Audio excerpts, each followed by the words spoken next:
My name is Anne-Laure. Hello, nice to meet you. So you're from Switzerland? Yes, I'm Okay. from Switzerland. So can I ask you, what do you do back in your country? So right now I'm studying geography at Okay. university. Okay, Yeah. so you came for like a trip. Exactly, 2 Okay. weeks, and I For like- arrived 2-3 days ago. Okay, like a study trip. Just for myself Okay. and enjoying Japan. So can I ask you, how old are you? I'm 21. In Japan, like everyone after high school they just go to university, but in like Europe and like America, there is another way. It's normal to have a job first and go to university, but you just like went high school to university, right? Yeah, I did. But in Switzerland and high school later, I guess it depends on the country and when you start or how long high school is. Okay. But in Switzerland, we end usually at around 20 years old. So do you like have a part-time job back in your country? Yeah, I do. I'm actually a ski instructor. Really? Wow. Yeah. Okay. In winter, I teach kids and sometimes adults how to ski. Yeah. Is there a lot of foreigners come to Switzerland to ski? Yeah, kind of. Yeah, I would think that it's kind of like the Alps. It's kind of famous to go there, and Swiss ski is nice. But I heard that Japan has good snow, very Really? like Okay. powder snow. That's what I heard about. But sadly, I came too late to go skiing. So can I ask you, like, do you know any social problems that Japan's facing in general? Well, not really, but we were actually wondering yesterday with the people. I'm staying in a hostel, and we were talking about homelessness, and Oh, wow. we were wondering how come there's no homeless on the streets. And so we looked it up and said that there were very few homeless, and so we were wondering how and why it's that. I don't know if you know.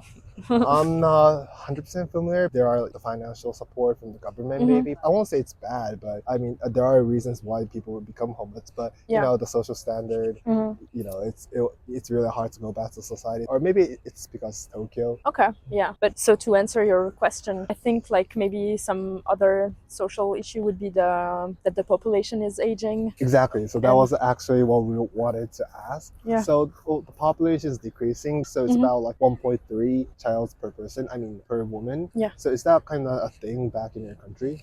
Yeah, actually, It is. not as much as Japan. So in geography class, we talked about demography and how in Japan, and I think also Italy, they're really suffering from like not enough youth and young people just coming to the world, I guess. Yeah, I get. But in Switzerland, we're also kind of struggling with that. Not as much, but there's definitely this problem where there's a lot of old person and not enough workers to support renters. Yeah. Well, I think there's several reasons why there's such a low birth rate, but one critical reason that's said in Japan is the high virginity rate. So there's a research in Japanese people who are under 34. 44% of male under 34 are virgin. 49. 49. So is that a thing back in your country? No. I mean, based on your facial expression, I guess not, right? No. Okay, I didn't know about that. It's okay. Why there is such a high virginity rate? There are a few reasons why Japanese think so. But one main reason, having sexual relations is kind of not a stigma, but it's not super positive thing. In Japan, another reason why we have such a low birth rate is because when you get married and engaged, there's a lot of people who stop having sex. Maybe it's because they're tired, but it's hard to not negotiate how to talk about that topic. Is it the same back in your country? I'm not sure if that's right, but I heard about Japan that sometimes women prefer to focus on job instead of having families because there's like not really daycare for kids, or it's very expensive, or like they gotta make a choice. And so back home, I would say that you get married and to maybe start a family, or you could also start a family without getting married, but I don't know. But it's kind of starting to kind of have equity in the couple, where maybe the man would work also like 75% or 80%, and the woman as well, and like try to balance work and family. Yeah. Do you have a boyfriend? Yeah, I do. It might be awkward. Is it something easy to talk about your sex relation with your boyfriend? Yeah, it was. I think it's one of like the thing where we must like click on. Like it's very important to talk about it because like it shouldn't be taboo since we're like together. So we should be able to like trust each other and feel comfortable to talk about it. So when you get married in Japan, so there are a lot of couples who haven't had sex for a year. That's something normalized. So back in your country, as a couple, it doesn't have married. What is like the average time you do per week or per month? That I have sex? That's your question. I've started dating him in July, so it's still kind of fresh. So I guess we're still kind of like in the honeymoon phase. Beyond your friends friends, in general? Honestly, it really depends from people or like what they're doing, if they're like live closely or live together. But I think maybe twice a week. Comparing to Japanese people, that's a lot. It depends on the person or the couple. How about you? Well, so me, I usually do it maybe twice a week. Yeah. Because you're in a honeymoon phase. Yeah, exactly. But hopefully he's not listening to this.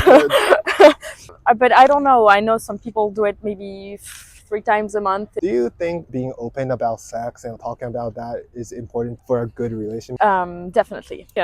If I think sex is really part of a relationship, I guess in my point of view, of course, it's kind of missing something, and so that's why I think it's so important to talk about it. Okay. I think it's easier for people in Switzerland talking about sex than Japan, but I think every like kind of human being had this kind of point. It felt it might be awkward, right? Yeah. But how do you like go over it? Is there any like idea or like kind of education back in your country that makes people kind of go over that kind of awkwardness? It's a good question, and to be honest, I don't really know. I know I'm kind of an open person, so I don't really mind talking about awkward things, but I don't know if that helps. But when we were in primary school already, we had sexual like classes, kind of like an hour or 2 hour every 2 years, where we would like explain to kids, oh, this is how a man is made, this is how a woman is made, and this is what's gonna happen when you're gonna be like old or whatever. And so maybe it kind of like opened already. So you had got this kind of idea that you don't have to disclose that kind of topic, right? Yeah. This is what your body is made of, and you need to understand why. But it's still kind of taboo, and sometimes in the family they don't really talk about it. So yeah, I feel like I can easily talk about sex with a certain of my friends, not all of them, but also in the family. It always depends. Like I would never talk about sex with my parents. Thank you so much for your time. Thank you. 頑張ったね